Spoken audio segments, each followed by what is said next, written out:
सम्पूर्णलाई नमस्कार। म फेरि पनि उपस्थित भएको छु। म चाहिँ यो अब अहिलेको यो टेक्नोलोजीको प्रयोग गरेर हैन यसो अब आफूलाई चिन्तन गरेका कुराहरू डायरीमा लेखिरहनलाई चाहिँ अलि त्यो अप्ठ्यारो हुने भएको हिसाबले अथवा कहाँ खोजिरहने भएर यो मोबाइलमै रेकर्ड गरियो भने चाहिँ आफूलाई दस्तावेज पनि भइराख्छ र यदि राम्रो लाग्यो भने हैन सोसियल मिडियामा राखिदियो अरूले पनि हेर्छन्।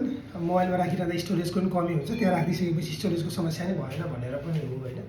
र यस सिलसिलामा म चाहिँ अब जिम जाने बेलामा त्योभन्दा एकछिन अगाडिसम्म यसो मोबाइलमा चाहिँ यो निर्वाचन क्षेत्रको चाहिँ ग्राउन्ड जिरो भनेर अहिले साथीहरूले गरिरहनु भएको छ। जस्तै झापा क्षेत्र नम्बर 5 मा, मधेसका क्षेत्रहरूमा, त्यसपछि गएर चाहिँ बाजुराहरूमा सबैमा हैन त्यो ठाउँ सबै हेर्दाखेरि चाहिँ क्या आनन्द लाग्यो कि क्या मजा लागेको कि त्यहाँको आफ्नै स्थानीय भाषामा हैन। बल्ल भर्खर चाहिँ मैले नेपाल एक्ज्याक्टली रूपमा बुझ्दैछु भने जस्तो फिल भएको कि हैन। किनभने अब पहिला त हामीले घुम्न सकेको थिएन। म एउटा चितवनमा जन्मेँ हैन, यहीँ बसिरहेँ, मलाई थाहा छैन त्यहाँ हैन। अब मधेसी भाषाहरू अब हामीले त्यहाँनिर त्यो ठाउँमा गएको पनि छैन हैन। उनीहरूको त्यो अब यता आउने मधेसीहरू यता आउँदाखेरि उनीहरू अब कामको सिलसिलामा आउने हैन, एकदम अब गरिबी प्रदर्शन गर्थे नि त उनीहरूले हैन। अब धान काट्न आउने, अरू त्यस्ता यस्ता कामहरू गर्न आउँदाखेरि अब एब्सोल्युटली हाम्रो पनि अब इम्प्रेसन नराम्रो पर्थ्यो नि त हैन। यिनीहरूमा त छँदै छैन, गरिबी हो यिनीहरू भन्ने जस्तो लाग्थ्यो।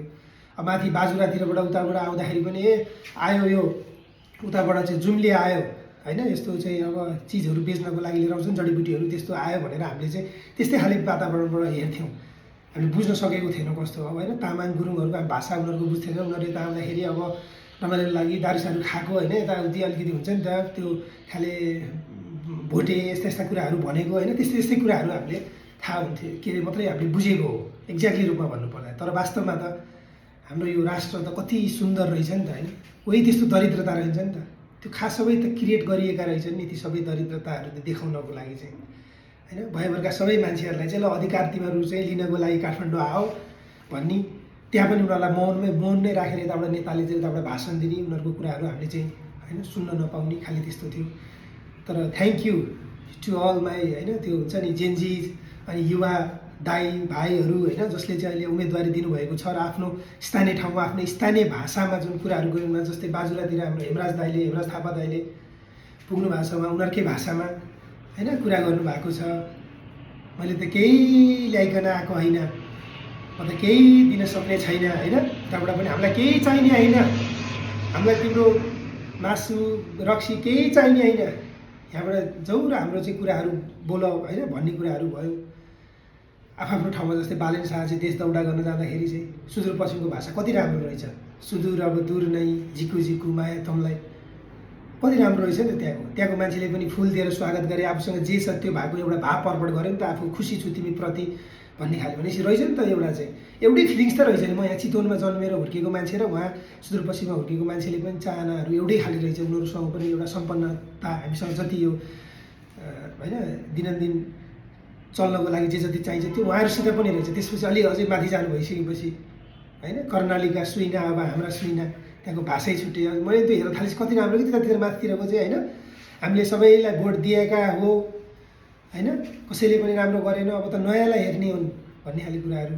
अब यता मधेसतिर आउँदाखेरि गाछी हैन किसिमदेखि हैन बाबा अङ्कल हैन त्यो मधेसी भाषाहरूमा उनीहरूको कति सम्पन्नशालीता, त्यो के अरे चाहिँ कल्चर हैन, त्यहाँको उनीहरूमा आएको त्यो चेतना नयाँलाई दिनुपर्छ भन्ने खाले चेतनाले साह्रै हैन। त्यही विषयमा चाहिँ त्यही हेरिरहँदाखेरि चाहिँ मलाई चाहिँ ठ्याक्कै यो आयो क्या, हाम्रो सरकारले त यो आउने सरकारले त कस्तो इल्युजनमा राखेको रहेछ यार जनतालाई। हैट पुरै राज्य भनेकै मै हुँ, राष्ट्र भनेकै मै हुँ, सरकार हो भन्नेतिर चाहिँ त्यसरी चाहिँ बुझाउन कोसिस गरिरहेको रहेछ र हामी नेपाली जनताले पनि त्यही अनुसार बुझिरहेको रहेछ कि। अनि त्यही विषयमा चाहिँ मलाई यो राष्ट्र र चाहिँ यो सरकार भनेको त फरक कुराहरू हो नि त। यो त जनतालाई बुझाउनु पर्छ र मैले आफूले पनि बुझ्नुपर्छ यो कुरा भन्ने हिसाबले हैन बुझाउन खोजेको है।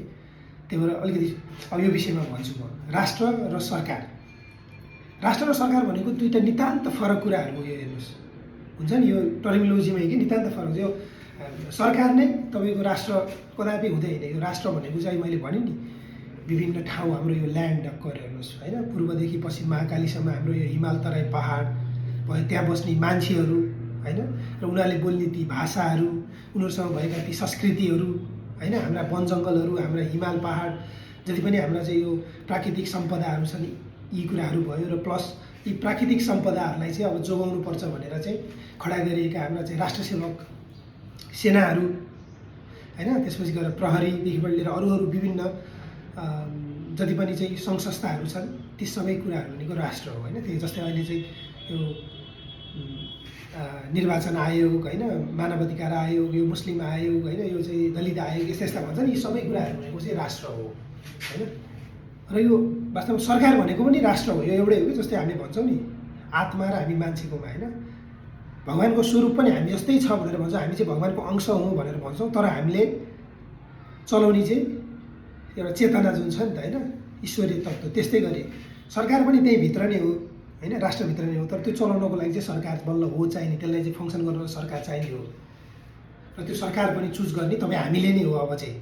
र त्यही चुज गर्नको लागि सजिलो वातावरण बनाउनको लागि चाहिँ निर्वाचन आयोग, यस्ता यस्ता कुराहरू, मानवाधिकार आयोग, होइन, यो पुलिस प्रशासनहरू, यिनीहरूले चाहिँ हामीलाई सहयोग गर्ने हो, मतदाताहरूलाई अब हामीले चुज गर्ने हो कि। त्यही भएर अब यो राष्ट्रलाई चाहिँ राम्रो तरिकाले समृद्ध बनाउनको लागि जसले होइन चुज गरेर पठाउने चाहिँ त्यो सरकार हो, त्यो चुज गरेर पठाउने पनि हामीले नै हो, राष्ट्रले नै, किन हामी पनि राष्ट्रको तत्त्व भयो नि त। अहिले मैले भने नि, होइन, वन जङ्गल जमिन मान्छे, होइन, त्यो हाम्रो टेरिटोरी, त्यहाँभित्रको भाषा संस्कृति रीतिरिवाज, होइन, चलनचालनहरू, यी सबै कुराहरू भनेको राष्ट्र हो।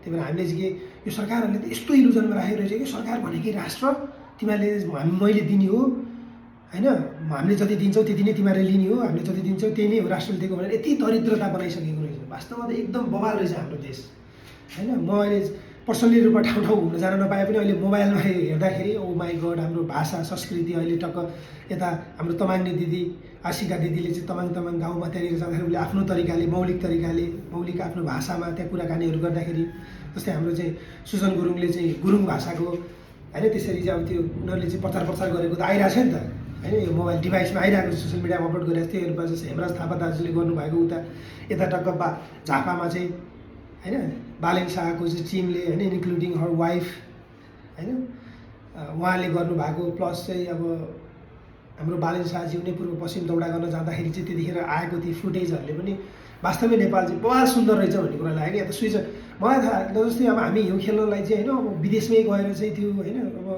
गएर खेल्ने होला भन्ने जस्तो लाग्यो। यहीँ पनि त तपाईँको बाटोमा अहिले हेमराज दाइ थापाहरू पुरा बाटोमा हिउँ छ, हिउँलाई छिचल्दै चाहिँ गाडी गइरहेको छ, यसरी जान सक्ने रहेछौँ नि त हामीहरू। त्यो सबै यस्तो उजागर भएको छ, चेतनाको बवाल उजागर भएको छ कि। अनि त्यही ग्राउन्ड जिरो हेर्दाखेरि पनि आमा त्यो, होइन, हामीले चाहिँ जुनलाई चाहिँ केही पनि थाहा छैन भनेर हेप्ने मधेसीहरू भनेर हेप्नेहरू, उहाँहरूमा आएको चेतना के यस्तो बवाल के, घन्टी छाप, होइन, बवाल, त्यो खाले कुराहरूले नयाँ चेतनामा नयाँलाई दिनुपर्छ। किन दिनुपर्छ? घन्टीमा हाल्ने किन घन्टीमा हाल्ने भनेर भन्दाखेरि चाहिँ घन्टीमा नयाँलाई हेर्नु पऱ्यो नि। अब पुरानोलाई हेरेर कति हेर्ने, पुरानोलाई त पुरानोले कहाँ गर्न सक्छ, पुरानोले गर्न सक्ने भने त हामीले गर्न सकिहाल्थ्यो नि।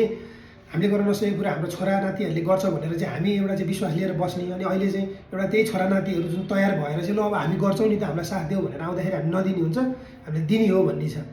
त्यो मान्छेको जुन एउटा चाहिँ सोझा साधा जनताहरूको, होइन, त्यो जसले चाहिँ चाहिएको छ।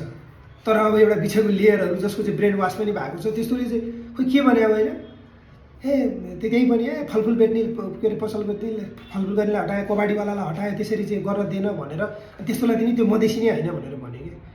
यो त पुरै अनसिभिलाइज कुरा गर्यो कि त्यो मान्छेले।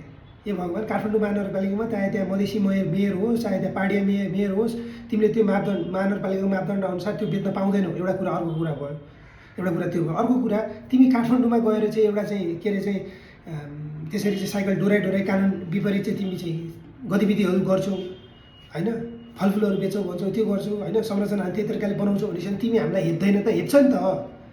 यिनीहरूसँग चेतनै छैन, यिनीहरू यस्तो फोहोर गर्ने यिनीहरू नै हो भनेर भन्छ। हो, त्यही भएर बालेन शाहले बुझाएको कुरा चाहिँ बुझ के, होइन, उनीहरूले बुझाउनु खोजेको कुरा चाहिँ हामीले कसरी बुझ्नुपर्छ भन्दाखेरि, अधिकार माग्नको लागि हामीलाई काठमाडौँमा जाने बित्तिकै तिमी काठमाडौँमा जान्छौ, तिमीसँग अलिकति पैसा लिएर जाऊ, त्यहाँ गइसकेपछि पैसा सकिन्छ, काठमाडौँ महँगो सिटी छ, त्यहाँ पिसाब गरेको दिशा गरेको नि पैसा तिर्नुपर्छ, तिमीसँग पैसा हुँदैन, त्यसपछि गएर बाटोमै गर्न थाल्छौ। त्यो कुराहरू त्यहाँ मान्छेहरूले देख्छन्। यस्ता फोहोर के थियो भन्दाखेरि फलानु मधेसबाट आएको थियो, आन्दोलन गरे 2-4 वर्ष, सब फोहोर गरेर गयो, यिनीहरू कहिले चेतना आउँदैन भने त्यसैले हेर्छ। तर तिमी त्यहाँ घुम्न जाऊ न, पशुपतिमा घुम्न जाऊ त, त्यहाँ अरू इन्डियनहरूलाई कसरी नमस्कार गरेर नेपाल त्यहाँ चाहिँ पहाडीहरूले आउनुहोस् हाम्रो होटलमा रेस्टुरेन्टमा आउनुहोस्, ब्रेकफास्ट गरिदिनुहोस् भनेर खुट्टै ढोक्न गएको जस्तो सिनारी देखिन्छ नि त। त्यसरी जाऊ भने हो। काठमाडौँमा चाहे मधेसी बालेन मेयर होस्, चाहे जोसुकै मेयर होस्, यदि साँच्ची नै उसले चाहिँ त्यो सिटी काउन्सिलको एक्जिक्युटिभ अर्डरहरू चाहिँ राम्रोसँग तरिकाले चाहिँ उसले चाहिँ त्यसलाई कार्यान्वयन गर्ने हो भने त्यहाँ जसले गएर पनि कारबाही गर्नुपर्ने हुन्छ है। त्यो कुराहरू हामीले बुझ्नुपर्छ, हामी सधैँ दरिद्रतामा बाँच्ने होइन कि हामीभन्दा हाम्रो धेरै छ, अप्टिमम छ। जस्तै मैले यहाँ यसरी चाहिँ ह्यान्डसप भन्दा यसरी ह्यान्डसप गरेँ, तर अझै माथि ह्यान्डसप गऱ्यो भने अझै जानेवाला हुन्छ कि यस्तो। त्यही भएर हामी यतिमै हो कि अझै यति जाने हो भन्ने कुरामा हामी यति नै जाने हो नि। हामीले चाहिँ आफूलाई चाहिँ तयार गरिरहेको छ। तपाईँहरूले पनि प्यारेन्ट्सहरूले पनि तपाईँहरूले लगानी गरेर चाहिँ छोराछोरीहरूलाई चाहिँ तयार गरे अब गर्न सक्ने छौँ है हामी भनेर भनिसकेका छौँ भने सबै दिनु पऱ्यो नि त, बाटो दिनु पऱ्यो है त। ल यही हो, बुझ्नु है। राज्य यो राष्ट्र र सरकारको भिन्नता चाहिँ बुझ्नु। राष्ट्र भनेको तपाईँ हामी हो, तपाईँ हामीले चुज गर्ने हो यो सरकारलाई। तपाईँ हामीलाई राम्रोसँग चाहिँ हाम्रो चाहिँ हेरचाह गर, हामीलाई चाहिँ सबै कुराहरूको सुविधायुक्त बनाएर चाहिँ राज्य सञ्चालन गर भनेर चाहिँ तपाईँ हामीले नै चुज गरेर पठाउने हो त्यहाँ। त्यही भएर तिनीहरू भनेको चाहिँ सर्वेसर होइन, तिनीहरूलाई हामीले हटाउन पनि सक्छौँ, तिनीहरूलाई हामीले राख्न पनि सक्छौँ। त्यही भएर योपालि खतरा देश बनाउनको लागि, युवा पुस्ताहरूलाई दिनको लागि अब तपाईँहरूले बुझ्नु भएकै छ, घन्टीमा बदल्नु।